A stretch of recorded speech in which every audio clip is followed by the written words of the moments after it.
Hi everyone, my name is Ale Duarte. As I promised, here's the English version of my video about how to cope and what to expect about our emotional response during this crisis. As a society, as a community, we also have emotional responses, like our communities feeling something. So when it's not only as an individual, but as the whole collective. And So this, let me share my screen here with you. So again, how we as a community feel this whole process of disaster. So we are really facing this right now, and what happened is before, right before an event happening, we have this first polarity that people feel that nothing's going to happen with them, and the other feel, yes, that's going to happen with me. So this is the first polarity that we need to deal in a society, in a community, that creates a lot of confusion.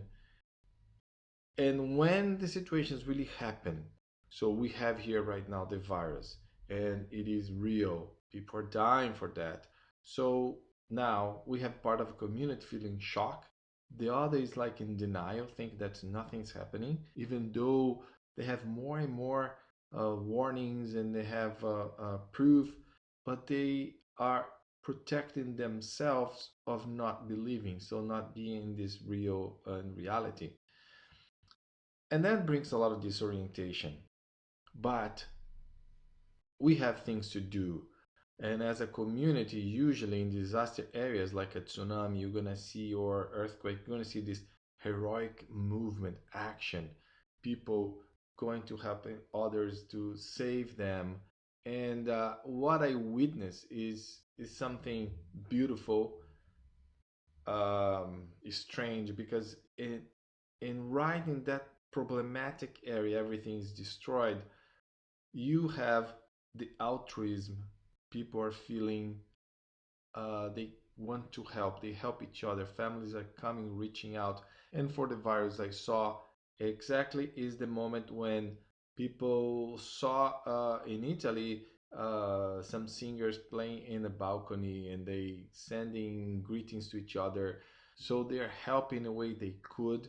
So there was a lot of people in the internet sending music and sending meditations, videos. So anyway, there was this beautiful communion where fear creates proximity. And fear creates proximity, and that's how we can find a way to heal ourselves.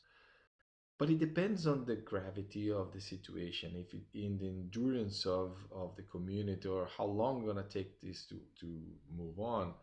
We go to the decline of our energy, feel fatigue, and probably some of you already felt that, and going to stress because bills are knocking our door, and this open a window for attacks. Let me explain what I have, what I was here. When we have for example, the disaster areas in need, there's a lot of money coming in.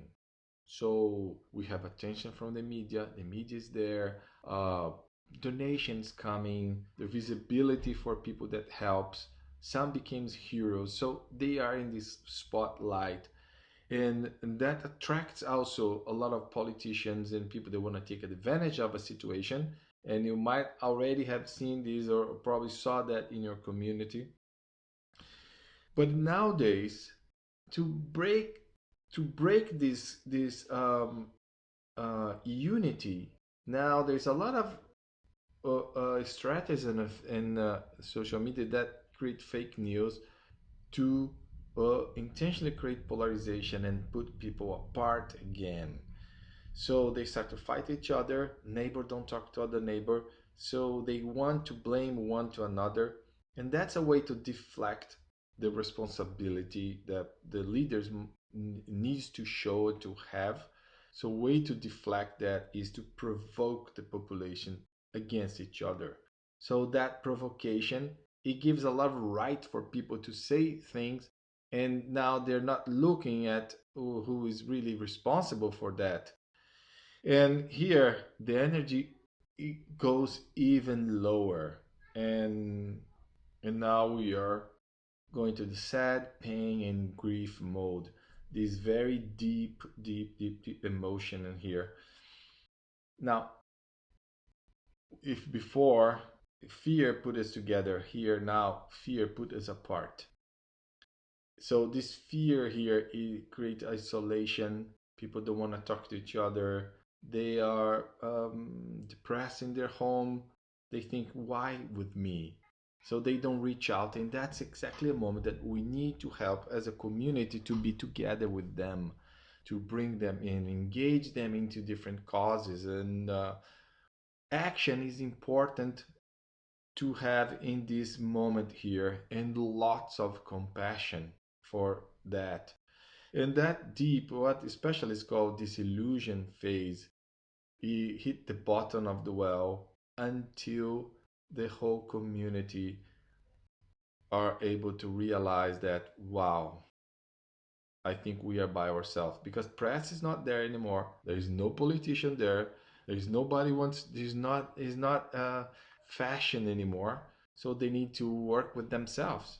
So they go to this mode of acceptance, having these events that coming like a ghost coming back, like for example another wave of coronavirus, a different virus, a mutation of something that takes them all the way back here to this shock, or no, this is not it, the whole process again.